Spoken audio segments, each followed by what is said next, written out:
Começamos hoje mais um capítulo do livro Devassando o Invisível. São estudos sobre fenômenos e fatos transcendentes observados pela mediunidade e sob orientação dos espíritos guias da médium Ivone do Amaral Pereira. Capítulo 8. Sutilezas da mediunidade. Para conhecer as coisas do mundo visível e descobrir os segredos da natureza material, ortogou-lhe Deus à humanidade a vista corpórea, os sentidos e instrumentos especiais. Com o telescópio, ele mergulha o olhar nas profundezas do espaço e, com o microscópio, descobriu um mundo dos infinitamente pequenos para penetrar no mundo invisível. Deu-lhe a mediunidade. Allan Kardec, em O Evangelho segundo o Espiritismo, em seu capítulo 28, 9. Acreditamos sinceramente que a mediunidade, nas suas profundidades e verdadeiras potencialidades, ainda é desconhecida dos estudiosos espíritas. O próprio médium não a compreenderá, não obstante sofrer suas influências e ser acionado ao seu influxo, até mesmo no desdobramento da vida prática. Basta ser a mediunidade o resultado de um jogo transcendente de sensações e percepções, uma indução de forças intelectivas sobre outras forças intelectivas e também perceptivas, para compreendermos que se trata de uma faculdade profunda, complexa, vertiginosa em suas possibilidades singulares.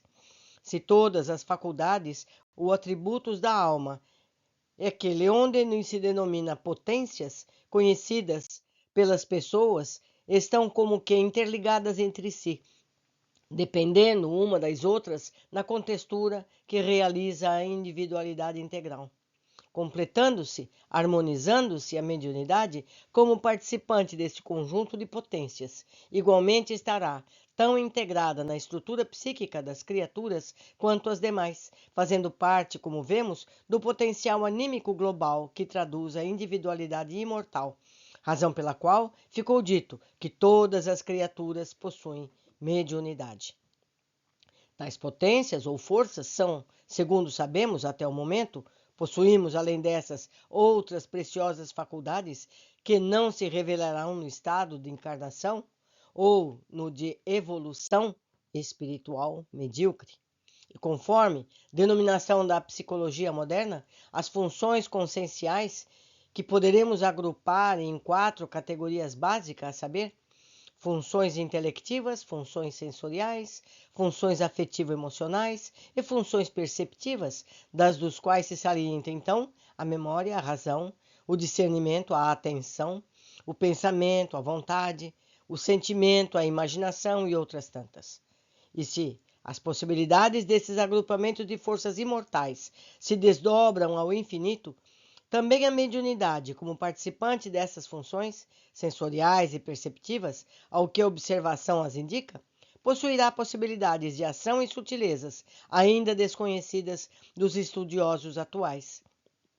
Muitos médios sabem disso, embora sem compreenderem bem o que com eles se passa.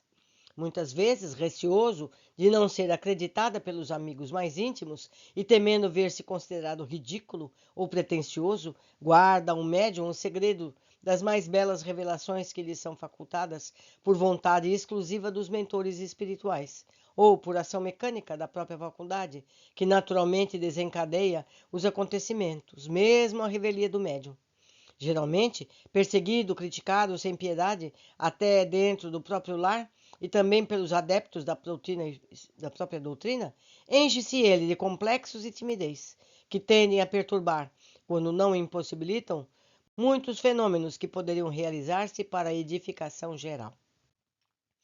O Espiritismo, a terceira revelação de Deus à humanidade, é obra da mediunidade. Será bom que de tal não se esqueçam aqueles que se referem a ver charlatões e intrusões nessas pobres almas que, para conseguirem do além o que vem dar corpo à doutrina espírita, têm de morrer para si mesmas, sacrificando-se durante a vida inteira, chorando lágrimas e testemunhos acerbos, visto que nenhuma criatura, qualquer que seja, se afinará plenamente com a espiritualidade para o efeito mediúnico, por entre risos e alegrias e modo de viver displicente e cômodo.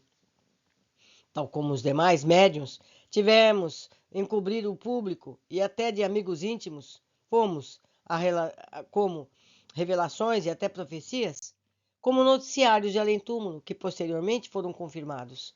Pode-se mesmo afirmar que o mais grandioso e belo o médium obtém a conhecer da vida espiritual lhe é revelado, ou melhor, lhe é vedado declarar aos companheiros de jornada terrena. Não obstante, se somos daqueles que se veem forçados a ocultar muito do que recebem e conhecem do além, também somos impelidos como instrutores espirituais a dizer algo de quando em vez, pois que nem tudo poderá ser encoberto sem prejuízo da revelação.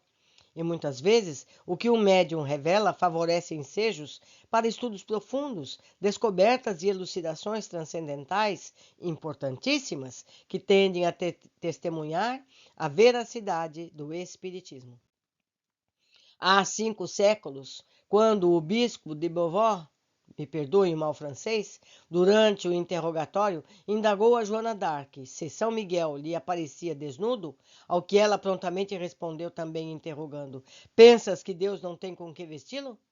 Condenavam-na à morte e à fogueira como feiticeira e herética, por não darem em absoluto apreço às sublimes manifestações mediúnicas por ela apresentadas.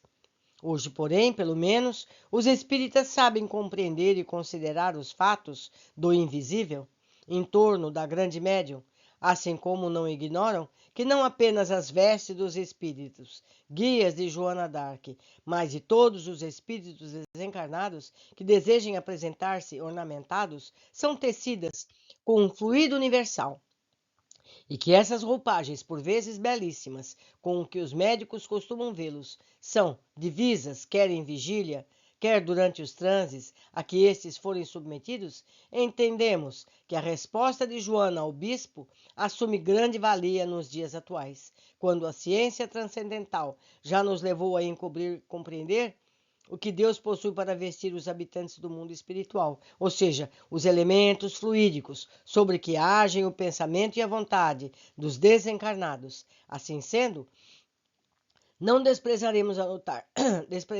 anotar pequenos detalhes da mediunidade que mais tarde, quem sabe, como acontece no presente, a resposta de Joana ao seu algoz, resposta que só após 5 séculos foi devidamente compreendida, poderão também de utilidade para esclarecimento do leitor e algo servir, outro sim, de ponto de partida para estudos e meditações em torno de tão magnífico assunto.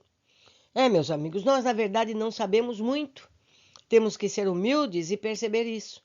E estudar as novidades, entre aspas, que aparecem. Por enquanto, ficamos por aqui. Aguardo a todos no capítulo seguinte.